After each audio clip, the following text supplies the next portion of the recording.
Laksam railway junction ও railway colony বাংলাদেশের একটি গুরুত্বপূর্ণ রেলওয়ে কেন্দ্র এবং আবাসিক এলাকা। অবস্থানগতভাবে লাকসাম রেলওয়ে জংশন কুমিল্লা জেলার লাকসাম উপজেলায় অবস্থিত। এটি বাংলাদেশের অন্যতম প্রধান রেলওয়ে স্টেশন। লাকসাম জংশন থেকে গুরুত্বপূর্ণ 4টি মূল রেলপথ বিচ্ছিন্ন হয়েছে: Dhaka Chattogram line, Laksam Chandpur line, Laksam Noakhali line, Laksam Sylhet line Akhaura হয়ে। এটি দেশের দক্ষিণ পূর্ব অঞ্চলের রেল যোগাযোগের একটি গুরুত্বপূর্ণ কেন্দ্রবিন্দু। প্রতিদিন 20 জোড়া আন্তনগর ও মেল ট্রেন এখানে যাত্রা বিরতি দেয়। লাকসাম রেলওয়ে জংশন বড় প্ল্যাটফর্ম, সুশৃঙ্খল ট্রেন চলাচল, যাত্রীদের জন্য বিশ্রামাগার, টিকিট কাউন্টার, খাবার দোকান, শৌচাগার ইত্যাদি রয়েছে। লাকসাম রেলওয়ে কলোনি মূলত বাংলাদেশ রেলওয়ে কর্মকর্তা কর্মচারীদের জন্য নির্মিত একটি আবাসিক এলাকা। এটি রেলওয়ে জংশনের আশেপাশেই অবস্থিত। কলোনিতে রয়েছে সরকারি কোয়ার্টার, স্কুল, খেলার মাঠ, রেলওয়ে হাসপাতাল ও বাজার। এখানকার পরিবেশ সাধারণত শান্ত ও রেলওয়ে কেন্দ্রিক। পুরনো ঐতিহাসিক স্থাপত্য শৈলী কিছু ভবন এখনও বিদ্যমান।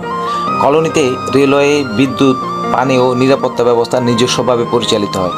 এখানে বসবাসরত পরিবারগুলো মিলে একটি রেলকেন্দ্রিক সামাজিক গোষ্ঠী তৈরি করেছিল। বিভিন্ন ধর্মীয় ও সাংস্কৃতিক অনুষ্ঠানে সক্রিয় অংশগ্রহণ দেখা যেত সবসময়। কিন্তু কালের বিবর্তনে লাকসাম রেলওয়ে কলোনি ইতিহাস মুছে আজ অনিয়মে ঢাকা। এক সময়ের সুশৃঙ্খল ও পরিকল্পিত ব্রিটিশ আমলের railway colony Laksam railway colony আজ শুধু ইতিহাস।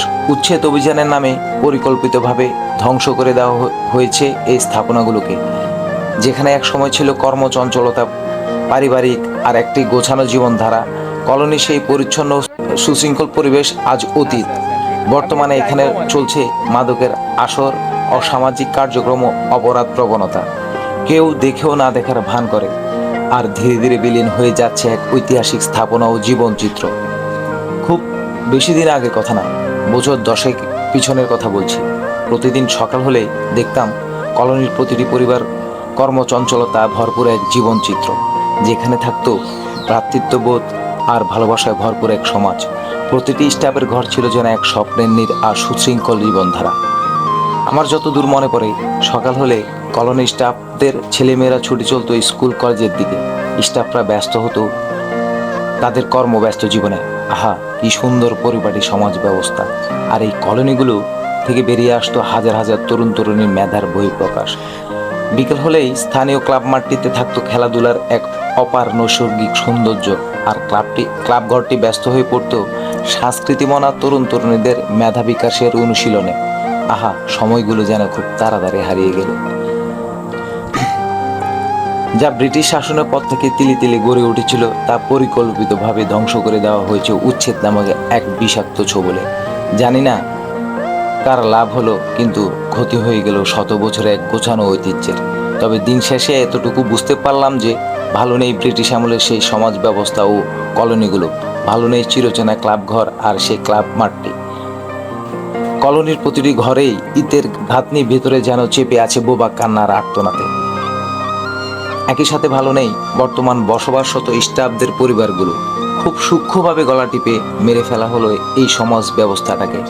আজ এই কলোনিগুলো জুড়ে চলছে মাদক আর চোরা কারবারিদের রাজত্ব। লাকসামের এই সৌন্দর্যে ভরা কলোনি হচ্ছে বর্তমান সময়ের মাদকের আশ্রয়স্থল। স্থানীয় সূত্রে জানা যায়, জায়গাটাকে ঘিরে চলছে এক বিশাল চোরা কারবারিদের সিন্ডিকেট, যা থেকে বাদ যাচ্ছে না রেলের বিভিন্ন খাতের সম্পদ।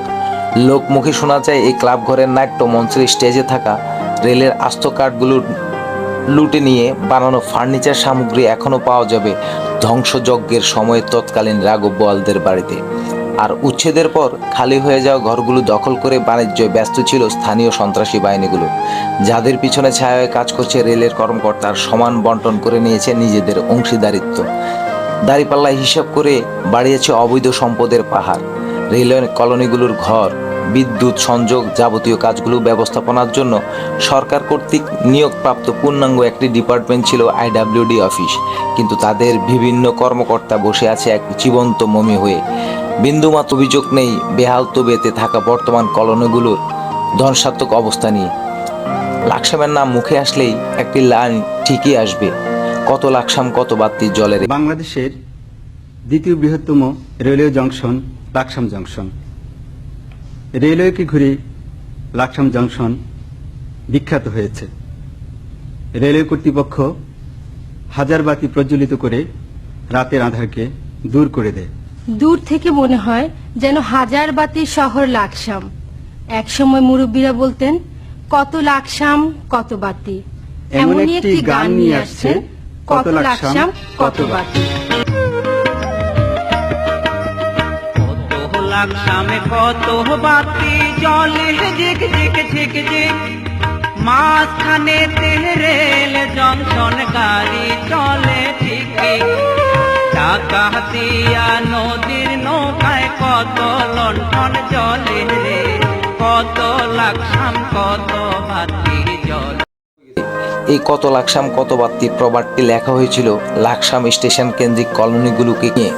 আজ লাকসাম বাতি জ্বলে ঠিকই, কিন্তু বাতি জ্বলে না রেলওয়ে কলোনিগুলোতে। ভিতরে চোখ পড়লেই দেখা যায় কলোনির কয়েকটা ল্যাম্পপোস্ট ছাড়া বাকি ল্যাম্পপোস্টগুলো বাতিবিহীন, যেখানে ঠিক ভূতের রাজ্যে মানব সভ্যতার বিচরণ। প্রশ্ন দাঁড়ায়, কলোনিগুলো দেখাশোনা করার জন্য যেসব কর্মকর্তা ও স্টাফরা আছে তারা কিসের ভিত্তিতে বেতন নিচ্ছে? এ যেন ধরি মাছ না ছুঁই পানির মতো অবস্থা। সময় এসেছে আবারও সেই সৌন্দর্য ফিরিয়ে আনার। আবারও যদি কলোনিগুলোতে পূর্ণাঙ্গ রূপ ফিরিয়ে আনা হয়, তাহলে বদলে যাবে একটি সমাজ ব্যবস্থা, বদলে যাবে পরবর্তী প্রজন্মের জীবনচিত্র, যা থেকে রেহাই পেতে পারে মাদকে ডুবে থাকা বর্তমান প্রজন্ম। মানুষের হাতে ধ্বংস হওয়া সভ্যতা আবার মানুষই পারে নতুন করে গড়ে দিতে। স্থানীয়রা বলছেন, উচ্ছেদের পর কলোনির দিকে ফিরেও তাকায়নি রেল কর্তৃপক্ষ। একটা সময় ছিল এখানে শিশুদের খেলাধুলা, সাংস্কৃতিক অনুষ্ঠান, আজ সেখানে ছড়িয়ে আছে শুধু ভয় আর অন্ধকার। এক সময় যেখানে চলতো ট্রেনের শীষ, কর্মচঞ্চলতা, আজ সেখানে চলছে অপরাধের ট্রেন। পরিকল্পিত রেলওয়ে বসতিতে আজ এক ভয়াল, অনিয়ন্ত্রিত, অনৈতিক এলাকা। ঐতিহ্য হারালেও সময় এখনো আছে পুনরুদ্ধারের। প্রয়োজন শুধু যথাযথ পরিকল্পনা, নজরদারি আর রাজনৈতিক সদিচ্ছা। লাকসাম রেলওয়ে কলোনি ইতিহাসের মৃত্যু না, হোক পুনর্জন্মের শুরু। কত লাকসাম কত বাতি জলে রে।